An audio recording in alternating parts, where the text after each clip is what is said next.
Okay.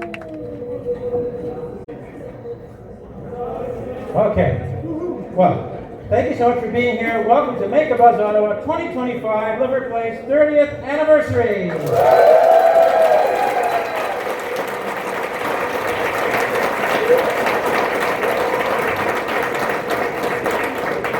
I'm Weller. I'll be one of your hosts this evening. Also, I'm going to fly through the memories of the first 20 years or so. But as you can see, there are copies of our 2015 anniversary book on the tables. It's complete with all the original typos. So if you find yourself creating additional details, you will find them in that book. I'm standing between you and the first course, so let's get to it. I'm going to attempt the LiveWorkPlay News style presentation of the entire 30 years, broken into two parts, approximately 95 to 2015 and 2015 to 2025. So we just need the theme song, and we're ready to go. Go for it.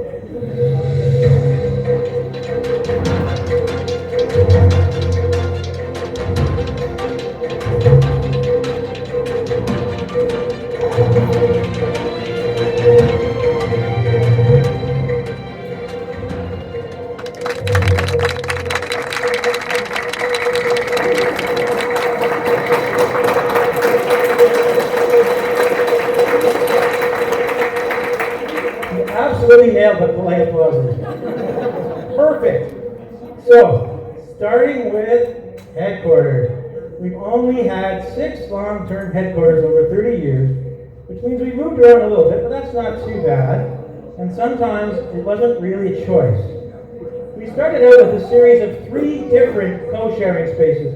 First at the Bronson Center, then we moved to Harvard House on Chapel Street, then the C3 Center on Lola Street. Then we decided to try being normal tenants, first on Michael Street, then at the Pet Building on Riverside, where we endured 2 catastrophic floods. And we had our temporary headquarters right here in this building, under where I'm standing right now. And of course, because we are very determined about things we believe in, we had to give shared spaces another chance. So we are now at Bayview Yards, where many of you joined us for our 2nd annual open house a month ago, and we are loving it. A round of applause for all memories, good, bad, and weird, of all of our locations.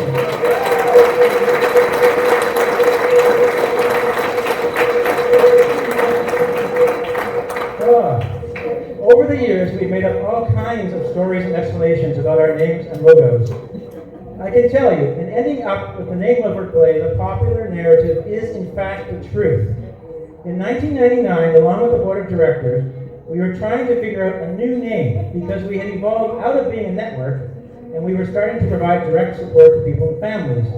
The words live, work, and play were written on the blackboard as headings, leading to the realization combining the headings would give us the perfect name.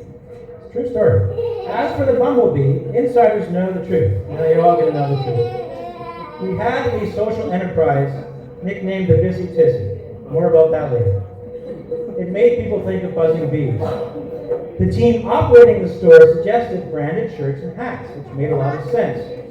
Julie drew up a quick graphic using Microsoft Paint. Everyone liked the bumblebee better than our own logo. So, as our name and branding evolved over the years, the bee stayed with us, even if the graphic changed several times. So let's hear it for the bumblebee.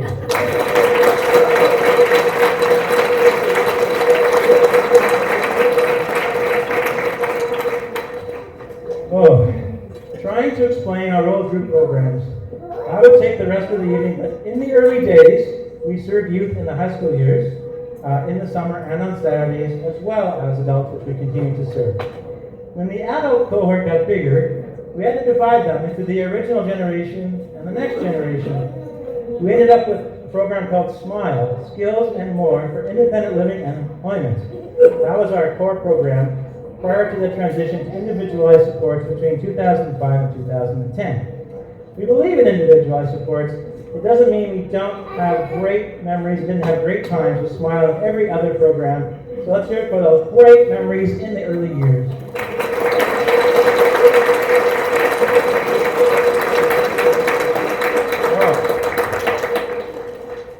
As you know, at LiveWorkPlay, we really believe there are plenty of jobs for people with intellectual disabilities and autistic persons with existing employers in the community. There was a time we were not so sure. So we did everything we could think of to host our own work experience opportunities. The Bronson Community First Center, or the BCTC, or the Busy Tizzy, which I already mentioned, was one of those.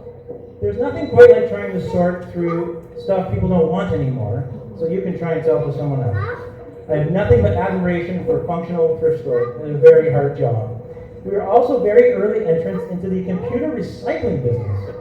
A lot of work, and I'm remembering from that photo that the computer stacked up to the ceiling really fast, and we ran out of human and physical capacity. We tried various forms of food service, from operating a snack cart to a lunch cafe to a delivery service in partnership with the Rito Deli. And I finished with the crown jewel of our social enterprises, Against the Grain.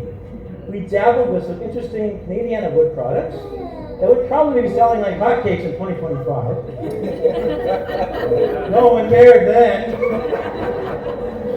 Professional sign making led by Dale Kerr. You can still see these signs in many locations across the city.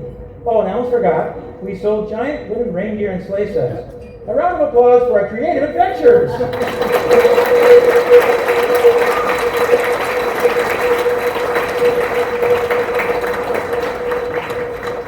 We often found good reasons to move on from different projects or initiatives. It doesn't mean we didn't have great success along the way. The Recipe for Success auction was an example of this. It started out as a small art auction with tremendous effort by David Kingstone. It grew into a broad-based auction with massive prizes and significant sponsorships. Key to this was our partnership with the new RO, later known as the A Channel, a partnership first championed by Cindy Edwards. The station hosted the most successful versions of the event at their headquarters in the Byward Market Media Mall. We had incredible hosts from TV, radio, and the world of comedy. I tried to find pictures of all the different hosts, but I probably fell short. The longest serving hosts of Recipe Success were Derek Page and Sandy Sharkey, who appeared very many times on that stage right over there, often together. But we are grateful for all the hosts, auctioneers, volunteers, sponsors, and bidders. Thank you for your support.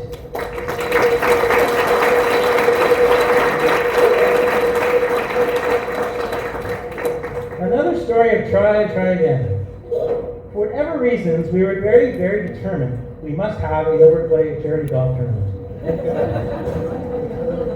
Some of our partners included the new RO, the Building Owners and Managers Association, thanks to Jack Murphy. We also partnered with the Rotary Club of West Ottawa and the BNI Business Network, which has connections to member Patrick Doyle. They gave us some big checks with big amounts. It was great. One of the early efforts that brought our entire community together was participation in the Great Glebe Garage Sale. You'd have thought from this experience we would have never tried having a thrift store, but we went ahead and did that anyway. That's how I felt about it. We also had various culinary fundraisers, from fine dining competitions to chili cook-offs, a big payday from the Law Day Family Run, and sports and fitness fundraisers by individuals and groups. We even had a people auction where celebrities and executives offered themselves up to spend time with bidders. And Colin Trethaway, we'll hear from later, he put himself on the auction block for us. The truth of the matter is, in almost all these situations, it was family members and other people who were already supporting LiveWorkPlay who came out and gave us even more. So thanks for making us look good all those years.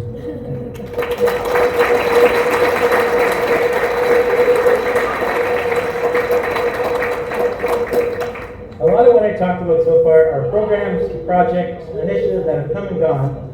And when it comes to community building, at the core of it all, some of the earliest traditions have evolved and have carried on, including this event right here, right now. It all started with family brunch events at the Bronson Center. Who remembers family brunch? Some of you are still dealing with the excess chili powder. Apologies. Other events included visioning days, family fun nights, and engines of success. Our 2010 Awards and Recognition Night launched at the Museum of Science and Technology in the train engine section. Eventually, Engines of Success and Recipes of Success merged into Make a Buzz Ottawa, and here we are. So thanks for coming and carrying out the tradition.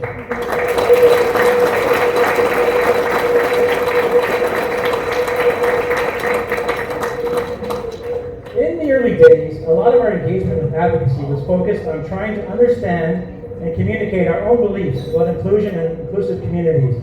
But after a few years, we did realize you can't keep to yourself and promote inclusion at the same time. It doesn't work. This led us to engage with Community Living Ontario and Inclusion Canada, where we joined in on their efforts to close down the last of Ontario's mass institutions and others across the country. We participated in a massive outdoor art demonstration, hosted a film festival, and were inspired to make our own public service announcement that aired frequently on the new RO. We wanted that 30 seconds to make people curious, and it worked. We got a lot of calls. For some reason, people enjoyed watching The Young and the Restless. They kept calling me. The ad was even featured as part of the Sprout Touring Film Festival. There was only one paid actor, Richard Colbars, who's a comedian and also a Mountain College instructor, and you'll probably recognize some of the amateur actors, so let's check out that commercial. Listen, I'm as tolerant as the next guy. What are you looking at? But when it comes to these people, I think we're going a bit overboard. They're everywhere. At work, in restaurants, on the bus. Keep them in a safe place where they can be together, away from us. Let them out for a walk once in a while, then. Otherwise, it's so great to see one of you out in the community. Maybe one day you'll actually see me as a person.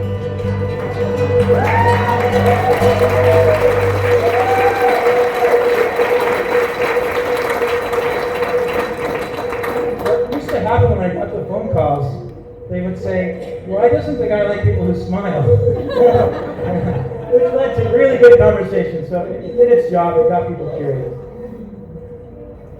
Whoa, we were talking about this earlier. Projects big and small. Some of the smaller projects included adopting Dundonald Park on Somerset Street. It's a beautiful park now. At the time, the community really needed our help. Then there is the Nanny Goat Hill Community Garden at Laurier and Bronson. It's still there. We were a big part of getting it established and making sure it stayed a garden.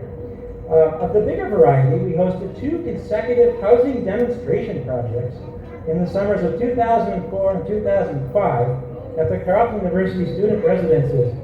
And the findings were published by a team of researchers at the University of Ottawa, who was in on our own together. Nice. Based on what we learned, LiveWorkPlay decided, maybe with some support from government, we should try to own some condominiums and rent them affordably to our members. Turns out, Elaine, being a landlord is a heck of a lot of work. And far from our area of expertise. So it was with great relief we got agreement from all 3 levels of government to sell the condos affordably to the families of people already living in them, and return any extra proceeds to other affordable housing organizations. Sometimes a strange path for a good result.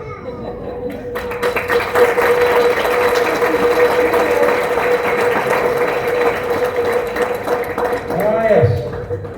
We started out with a nice little music party at the RA Center. We think that was probably Dave Khalil's breakout as the best piano man in the city.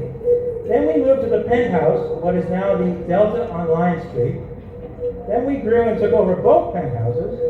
Then we got really out of control and had a massive New Year's Eve party with 600 people in the ballroom. That is when we realized we are not rock band promoters.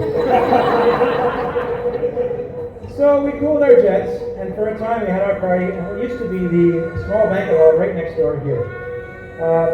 During the winters at Hartwood House, we held something called the Sunshine Dance to pretend we were in the tropics in the middle of February. And last but definitely not least, the Harris Family Pool Party, where so many legendary moments took place. The broken diving board is not even in the top 20 best stories. We would need the entire evening to tell the stories of the pool party, which included a traditional cannonball contest, a very unorthodox way that we used to say goodbye to the party guests. Let your imagination run wild. Let's hear it for the Harris family.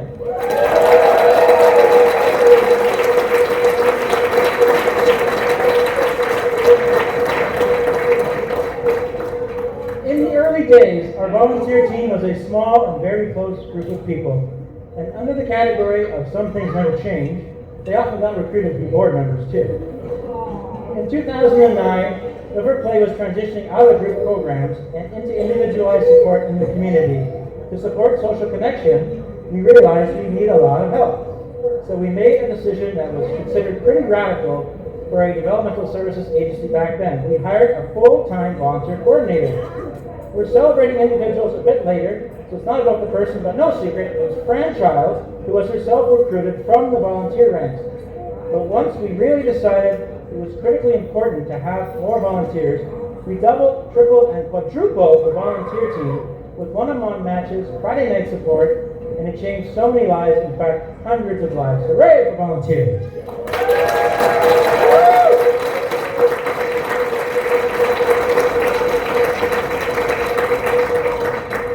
Most of what it takes to build a social benefit organization is about hard work and small steps, but occasionally there are some big moments. The first I want to mention is the Ontario Trilling Foundation. Without a doubt, without them, there's no special needs network, there's no LiveWorkPlay. They took a chance on a couple of young people with a lot of ideas and not too many clues, but it paid off for this community. In the early days, we tried hard to build partnerships, and we found that even among other nonprofits, there was a lot of confusion and even fear about the people we serve. That is why we never forgot Meals on Wheels Ottawa. They responded to our cold call about volunteer opportunities with enthusiasm and curiosity, and with them we got our start on how to build relationships and engage with others in the community. MBNA Canada was another such story. What the heck was an American Affinity credit card company doing visiting our old Bronson Center schoolroom office, asking about being a partner and sponsor? We're like, okay. But it was very real, and they were a massive partner for us. They gave us our start in employment. They had staff who were dedicated volunteers, and they sponsored events. What a trifecta. We were sad to see them go. In our 18th year in 2013, we are proud of what we had accomplished, but considered ourselves a grassroots charity, operating out of the spotlight that tends to go to bigger organizations with actual marketing budgets. When we were nominated for Community Builder of the Year, we had already decided we weren't going to win. It's just nice to be nominated. Well, little learned. We were honored to receive the United Way Community Builder of the Year award and build new relationships with employers that would come into play many times over the next decade. Lastly, under the category of we still don't know how this happened. It is known as the Christmas miracle of 2000. The Ontario government, via what was then the Ministry of Community and Social Services, told us if we could find a transfer payment agency willing to flow us the funds, they would start funding our SMILE program. The only catch, we had to figure that out between Christmas and New Year's Day. A perfect time to reach people. A long story short, over coffee at the Ottawa Bagel Shop in the waning hours of the year 2000, Large Ottawa agreed, and in 2001 we started receiving annualized funds that formed the basis of our community support. However it happened, whoever made it happen, thank you very much.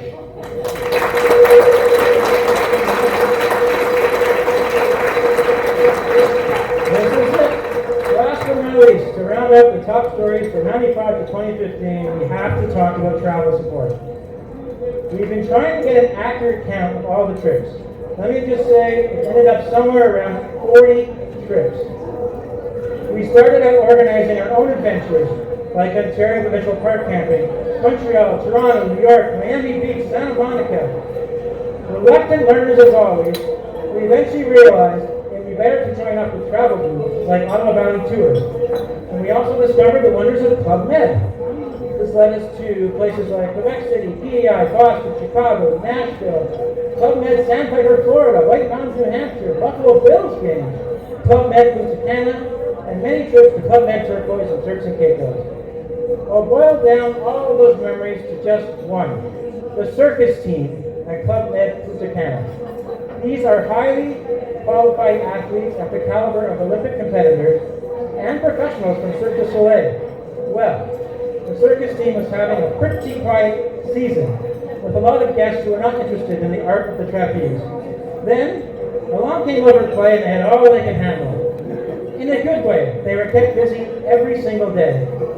It's a tradition for Club Med staff to wave goodbye to parting guests, but I can tell you this was something very different. The entire circus team came out to take photos with us, And no word of a lie, they were all in tears when the bus pulled away from the curb. They were shouting, "Que ferons-nous? What will we do now?" they cried. So I want to finish with their team on the job. I preface this short video with a bit of context. Paul Hamilton, who was on the trapeze, he really wanted to do it, right, Paul? But he kept changing his mind at the moment of the decision, with just 1 day left. Paul told the circus team, "I want to do it. No matter what I say when I get up there, make it happen." Here's what happened. I apologize for yelling into the camera at the time. I was probably more excited than Paul. Here we go. Ready?